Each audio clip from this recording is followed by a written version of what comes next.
C'est les 10 ans. Ça a déjà fait 10 ans, le 13 novembre 2025, qu'il y a 10 ans, 132 Français ont perdu la vie sur des terrasses au Stade de France, au Bataclan, sous les feux de 9 terroristes islamistes.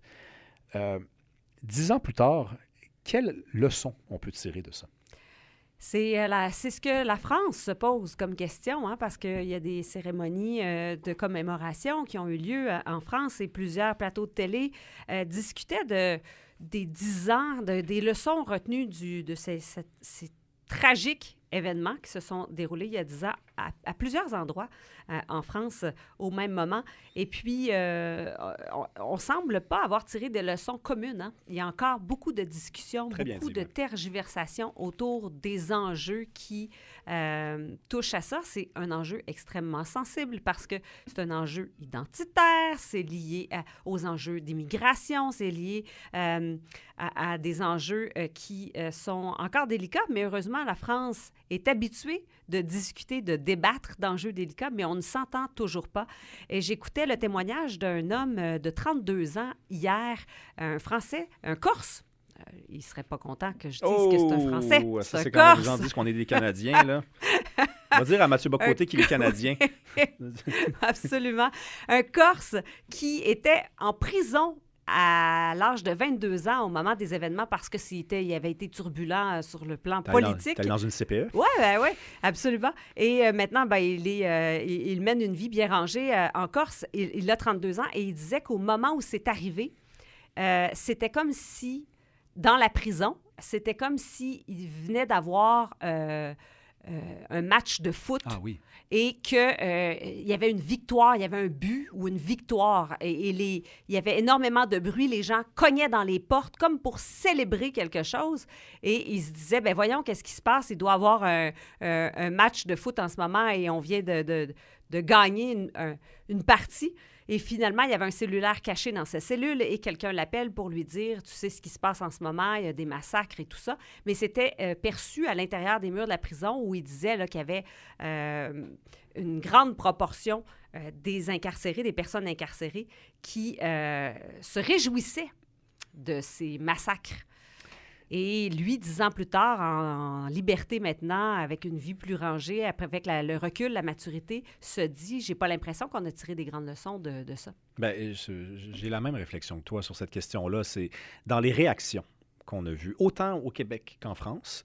Et je dis autant au Québec qu'en France parce qu'on a un parti dont on a parlé tantôt et que j'ai défendu, qui trouve ça très important, ce qui se passe en France, appuie même des partis, un seul en l'occurrence, aux élections législatives. Je parle de Québec solidaire, qui est très à gauche, qui avait appuyé LFI. Sa co-porte-parole féminine, Ruba Gazal, a écrit un très court message le 13 novembre 2025 en disant, vous savez, la leçon de cet événement-là, c'est qu'il ne faut pas se diviser. Oh! Puis là, tu dis, c'est la leçon. C'est la leçon. S'il y a une leçon, puisque tu en proposes juste une, c'est celle-là. C'est qu'il ne faut pas se diviser. Que fais-tu des signes? Et tu viens d'en donner un, voulant que, quand c'est arrivé en France, il y a des gens qui ont célébré ça. Ouais. Donc, je suis désolé, mais si je suis français, j'ai envie de me diviser par rapport à ces gens-là. Ouais. J'ai pas envie de vivre en France avec ces gens-là. Et quand je dis ces gens-là, parce qu'on va me reprocher de ne pas être assez précis, je parle des islamistes. Ben oui. D'accord? Ben oui. OK? Je ne parle pas des musulmans, je parle des islamistes. Mais de dire qu'au lendemain d'un événement pareil, il faut juste accepter de faire société ensemble, c'est se condamner à répéter le problème. Ouais. Tu sais, les gens qui ont tué les 132 personnes en novembre 2015 à Paris, c'était des ressortissants français. C'était des gens qui vivaient en Europe, du moins. Il y en avait là-dedans qui étaient citoyens belges, mais en fait, c'était des gens qui étaient sur le territoire depuis un certain moment. C'est des gens qui avaient été admis. Ouais. C'est des gens qui s'étaient, dit-on, intégrés. Ouais. Hein? C'est pas des gens qui sont arrivés d'un pays quelconque en mode commando et qui sont repartis et qui avaient l'intention de repartir tout de suite après. Ouais. Hein? Ouais. Donc, il faut accepter l'idée qu'il y a parfois un ennemi. Ouais. C'est la chose à penser. Si on veut éviter, évidemment, que ça se reproduise, ça dépend de nos intentions. Hein? Si on veut éviter que ça se reproduise, moi, je dis que c'est ça. Moi, je dis que c'est d'accepter la réalité. Emmanuel Macron a dit une chose merveilleuse. On peut lui lancer plusieurs couteaux, flèches, mais je pense que dans des moments comme ceux-là, il s'illustre à chaque fois, ou en tout cas, la personne qui écrit ses discours les écrit bien. il a dit ceci, il a dit le 13 novembre 2015, beaucoup de gens ont eu la difficulté à comprendre ce qui s'était passé. Ils ont cherché les origines de ces actes barbares en leur personne, en se disant qu'est-ce que j'ai fait au monde pour mériter ça, mais il fallait regarder du côté de la France. Nous avons été attaqués, puis c'est un mode de vie qui a été attaqué. Pourquoi on s'en est pris à des gens sur des terrasses? Parce que c'est un mode de vie à la française qu'on célébrait et que l'on voulait combattre. Pourquoi on est allé dans une salle de spectacle pendant un spectacle? Parce que les islamistes ne veulent pas que les gens se réunissent, chantent, dansent et s'amusent. Ils ne veulent pas que des femmes soient sur des terrasses en train de prendre un verre et en train de rire et en train de donner leurs opinions. Ils ont un problème viscéral avec ça. Donc, ce n'est pas un hasard. On n'a pas choisi ces lieux-là pour rien. On n'a pas choisi le Stade de France non plus pour rien. Non. Parce qu'il y avait des gens qui étaient ensemble et qui s'amusaient. Donc, il y a ça aussi dans la réflexion. Et dans notre analyse de tout ça, on a tendance à toujours regarder les situations de notre perspective avec notre propre bagage et notre propre vécu.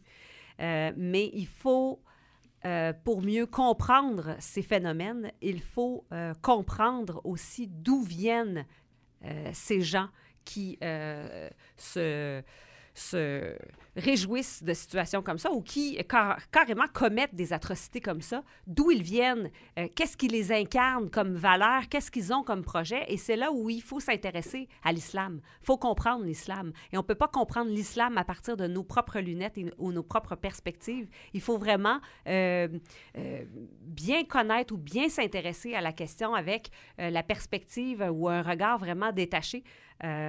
Parce que sinon, on ne comprend pas les motivations qui sont à la fois religieuses, à la fois politiques, à la fois impérialistes, à la fois conquérantes. L'islam, c'est tout ça ensemble. Alors, j'ai l'impression qu'on a beaucoup à s'éduquer en Occident sur les valeurs et sur la complexité de l'islam qui dépasse la religion. C'est un projet politique, religieux, conquérant. Et en cette matière, on a tendance parfois à regarder ça de façon trop superficielle. Je veux qu'on termine sur une note plus belle, tout cas, même s'il va être question d'un décès qui a marqué le Québec, celui de Carl Tremblay, dont on souligne dans les dernières heures là, le 2e anniversaire déjà. Carl Tremblay, c'était qui pour toi? Hey, c'est un monument. C'est un monument, je dirais, là, il incarne, quand on parle de la culture québécoise, c'est quoi être québécois? Carl Tremblay, c'est ça. J'ai l'impression qu'il incarne à lui seul la culture québécoise, ne serait-ce que par sa fierté de notre langue française, mais aussi toute la poésie, toutes les images qu'il a su mettre dans notre imaginaire. C'est nos racines. Je pourrais le qualifier de nos racines, oui. Je sais que nos racines remontent à plus loin que Carl Tremblay, mais il incarne tout ce que nos racines nous ont laissé comme Québécois. Toi? C'est difficile de... moi c'est que je suis féru d'histoire. Donc, le temps qui a filé, déjà, pour moi, est très inspirant, puis il y a un sens à puiser là-dedans, puis à interpréter. Puis des fois, on a de la difficulté, surtout aujourd'hui où le cynisme a pris beaucoup de place dans nos vies, à, des fois, s'incliner devant l'histoire qui se fait sous nos pieds. Et Carl Tremblay, c'était ça. C'est-à-dire que quand il est mort, je pense que la commotion que ça a engendré au Québec, c'était parce qu'on savait que quelqu'un d'historique venait de s'en aller trop tôt, dans la quarantaine, d'un cancer. C'était ça. C'était Dédé. C'était Jerry Boulet. C'était un barde. C'est un barde, quand dans Astérix et Obélix, à la toute fin, le barde finit attaché à l'arbre, mais il chante pour son village. Mais un barde, c'est ça. Carl Tremblay, il chantait le Québec. Jusque dans tous ses raccoins.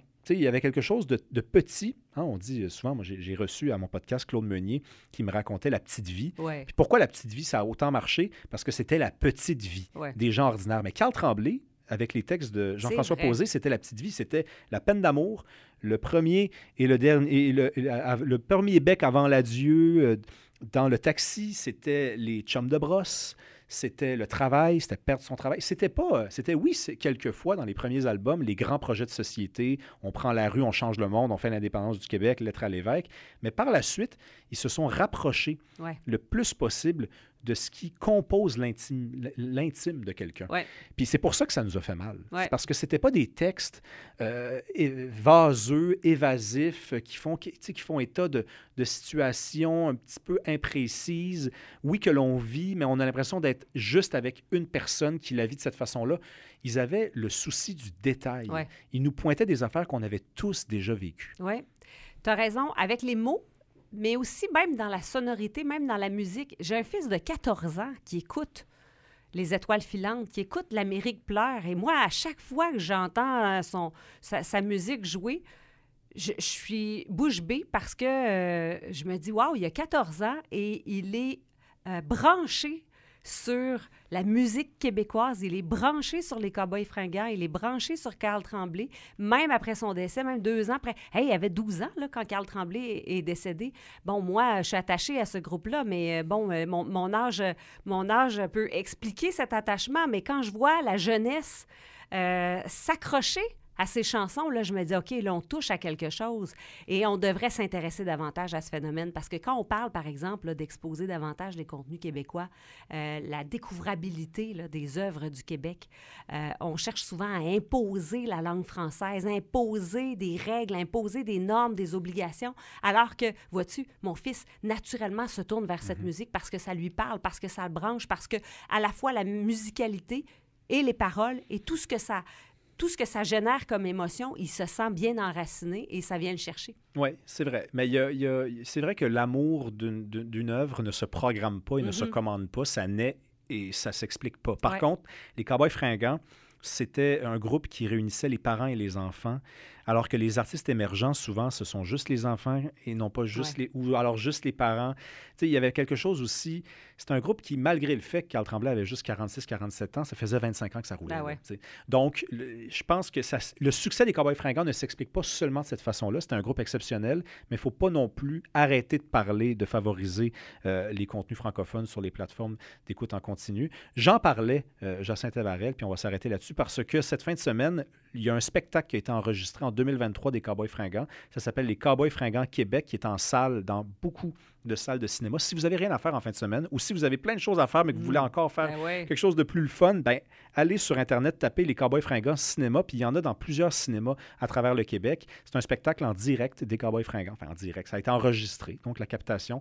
Je pense que ça va nous faire tous du bien. Merci, Jacinthe Varel. Bonne fin de semaine à merci tout le monde. À toi aussi. On se retrouve quand? On se retrouve la semaine prochaine à 8h. Merci d'écouter le 99.5 Montréal. C'est de la musique juste après nous. Merci. 99.5. Alors, commotion cette semaine, bon, j'exagère peut-être un peu, là, mais dans le modèle, commotion dans tout le champ des réflexions sur le modèle québécois. Moi, ça a commencé avec Hydro-Québec, petite panne, grosse panne plutôt, mais pour une petite tempête de neige.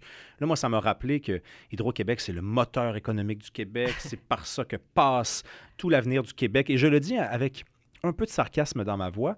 Pas parce que je ne crois pas à Hydro-Québec, mais parce que c'est quand même assez déplorable que quand il y a une petite tempête comme ça s'écroule. Cette semaine, on apprenait qu'Hydro-Québec importait de l'électricité des États-Unis. Déjà. On n'est pas à moins 40. Ça vient juste de commencer l'hiver, même pas. Puis on a besoin d'électricité des États-Unis parce qu'on a tellement d'ententes avec les États-Unis. En fait, on exporte tellement là-bas qu'on a besoin d'importer en retour. Ça pourrait être amélioré. Je te parle d'Hydro-Québec, mais en réalité, je veux te parler des CPE parce que ça aussi, c'est un modèle irréprochable. Souvent, on dit au Québec, il n'y a pas de reproche à faire au CPE. Et là, The Economist, revue prestigieuse anglaise, nous arrive avec un texte coup de poing. Vraiment, ils vont loin, là. Où ils disent, apparemment que le nouveau maire à New York, Zoran Mamdani, a donné une entrevue et a dit qu'il voulait s'inspirer du Québec pour le modèle des garderies subventionnées. Il y a également un autre État aux États-Unis, c'est le Nouveau-Mexique, où on a des dirigeants qui veulent s'inspirer du modèle québécois. Voici en quoi ce modèle-là n'est pas un bon modèle. Et The Economist va loin. Ils disent que c'est en raison de ce modèle-là qu'il y a plus de criminalité au Québec. Hein? Non, écoute, c'est une étude. Hein, ils citent une étude. Ils exagèrent un peu, là, parce que, je veux dire, moi, je pense qu'il y a quand même un chemin et toutes sortes d'autres étapes entre la CPE et la prison. Là, hein? Peut-être. Puis, j'ai jamais entendu un criminel dire c'est parce que je suis allé dans une CPE que j'ai volé telle banque. Là. OK? Mais j'ai trouvé intéressant, Jacinthe, qu'on soulève des questions. Parce qu'il y a des institutions au Québec qui sont irréprochables, sont parfaites, puis va pas parler contre ça. Sinon, tu es impie. Tu ne crois pas au modèle. Oui, et c'est une critique qui a fait beaucoup parler cette semaine et c'est intéressant parce qu'on va parler avec un postdoctorant en sciences économiques qui s'est penché sur une analyse. Il a fait une analyse du bien-être lié au service de garde universel et on parle avec lui tout de suite. Bonjour, Monsieur Monpetit. Ah, on m'avait dit qu'on l'avait, mais on ne l'a pas. On va tenter de regarder qu'est-ce qui se passe au niveau de la technique, mais justement, il a fait une étude pour regarder nos réseaux de CPE et voir si les services de garde universelle, les leçons qu'on pouvait tirer d'une réforme canadienne. C'est sûr que ce modèle-là, il fait l'envie de tout le monde. Ça, c'est ce qu'on entend tout le temps. Hein? Ah, il fait l'envie de tout le monde, il fait l'envie de tout le monde, notre modèle. Mais à quel coût? Quel coût il y a? Quel coût il représente? Puis comme je te disais en début d'émission, à 8 heures, quand on a annoncé le sujet, ce modèle-là est extraordinaire pour les parents qui ont accès, mais c'est pas un modèle où dès que tu as un enfant, tu as nécessairement accès. Si c'était un modèle irréprochable, il n'y aurait pas des gens sur des listes d'attente. Exactement. Puis ça serait pas... Il y a eu toute la question aussi de les enfants de réfugiés passant en premier. Oui. Ça, c'était pas inventé, ça, cette affaire-là. Là. C'était une vraie règle qui avait passé au travers de l'appareil gouvernemental. C'était complètement indécent que des gens qui sont ici depuis un mois puissent passer en avant de gens qui ont payé des impôts pendant des années, qui sont ici depuis des générations, qui se sont enracinés, qui ne sont pas ici que de passage, quand même. Donc, c'est un modèle qui peut être critiqué, je pense. Mais, tu sais, je regarde les services, je cite notamment un passage de l'article d'E Economist, les services de garde universelle peuvent faire du mal aux enfants. On dit également que l'exposition au programme des services de garde universelle est associée à une plus piètre santé et de plus haut niveau d'insatisfaction face à la vie. Une insatisfaction face à la vie. C'est assez vague. De même qu'il y a de plus hauts taux d'activité criminelle. Je répète quand même, c'est pas pour faire rire forcément les auditeurs, mais j'ai jamais entendu un criminel dire « si j'ai volé cette banque-là, c'est parce que je suis allé dans une CPE ». En même temps, Jacinthe, je trouve qu'on n'est pas capable de prendre la critique. Yolande Brunel, ex-directrice d'école, qui a mis sur pied, avant l'heure, un projet pilote de maternelle 4 ans à temps plein en milieu défavorisé, elle a dit que le texte de The Economist, qui s'en prend au modèle des CPE, favorise le retour cherche, en fait, c'est son expression, à favoriser le retour des femmes à la maison en leur faisant croire que les soins donnés dans les centres de la petite enfance sont néfastes pour le développement des enfants. En gros, on dit on veut ramener les femmes à leur chaudron. Donc, juste parce qu'on critique un modèle de garderie qui n'est pas parfait, à la limite, on garde le même modèle puis on l'améliore. Ben là, ça voudrait dire, on sait bien, les Anglais, ils nous critiquent parce qu'eux autres, ils pensent que ça a fait en sorte que les femmes sont allées au travail puis ils ont quitté leur chaudron. Eux autres, ils voudraient qu'ils retournent à leur chaudron. On peut-tu avoir une discussion sérieuse? Là? On est dans l'exagération partout, sur tous les plans, sur tous les fronts, qu'on parle de criminalité, de ramener les femmes à leur chaudron ou que ces jeunes-là finissent mal. Une chose est sûre, c'est qu'en ce moment, le tarif pour une place en CPE au Québec, c'est de 9,35 par jour. 9,35 par jour par enfant, peu importe le niveau de revenu. Alors, 2 médecins qui cumulent un revenu du ménage à 600 000, 700 000, 800 000 par année, ils ont une place en CPE, ça leur coûte 9,35.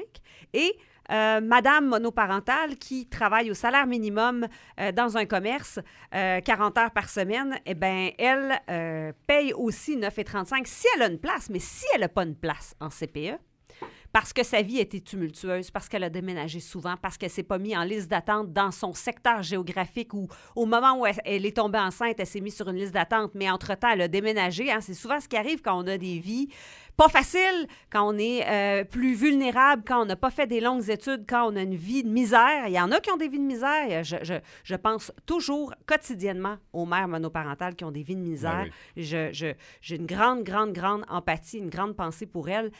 Ces femmes-là, par exemple, qui ne gagnent pas des fortunes et qui n'ont pas accès à une place en CPE, doivent se tourner vers des garderies privées à 45, 50, 55, 60, 65 $ par jour, par enfant. Fait que tu as 2 enfants, tu as 3 enfants, tu n'as pas de place en CPE, ça te coûte la totale. Là. Alors, Non, ce modèle-là, selon moi, il n'est pas parfait, ne serait-ce que par ce tarif universel qu'on n'a pas modulé en fonction des revenus. On devrait minimalement le moduler en fonction des revenus. Et les CPE ont été mis sur place pour favoriser le retour sur le marché du travail des femmes. Mais c'est pas mal plus facile de te payer une gardienne ou de payer une garderie quand tu retournes après une grossesse sur le marché du travail puis tu es médecin spécialiste ou dentiste que si tu travailles au salaire minimum. Oui, je comprends ton point. Retournons sur le marché du travail. Plus tu es scolarisé, plus c'est facile. Tu as les moyens de te payer de l'aide autour de toi. Là. Ouais. Quand tu n'as pas les moyens de te payer de l'aide, tu dépends du CPE. Mais tu sais, c'est un modèle aussi, ça a été étudié. Le taux de natalité est très faible au Québec, mais il est plus élevé que dans beaucoup de provinces au Canada. Donc, il est moins élevé qu'en Alberta, mais il est plus élevé qu'en Colombie-Britannique. Je pense qu'aux dernières nouvelles, on est à 1,30 au Québec